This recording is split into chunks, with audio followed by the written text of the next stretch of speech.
Hello everyone welcome to my mini vlog. म चाहिँ घर आइसकेको छु।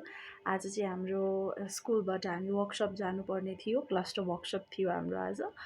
अनि हामी गएर आइसकेको छौँ। त्यो वर्कसप चाहिँ लालीगुराँस नेसनल स्कुलमा भएको थियो।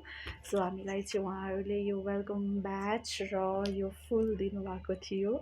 एन्ड एकदमै रमाइलो भयो, बट यस्तो चिसो भयो, माई लेग्स आर पेनिङ। अनि त्यसपछि एकदमै टाउको दुखेर आउने बित्तिकै कागती पानी खाएर अनि बल्ल बनाउँदैछु। एन्ड बिहानै बनाउँछु भनेको, तर मैले बिर्सेछु। सो अहिले चाहिँ आइसकेकै छु and I am very tired.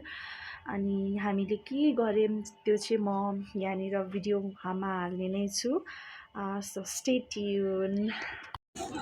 यो चाहिँ हाम्रो वर्कसपमा हामी group basket different group basket खेल्दै थियौँ र यो चाहिँ हाम्रो रोल प्ले हुँदै थियो त्यहाँनिर।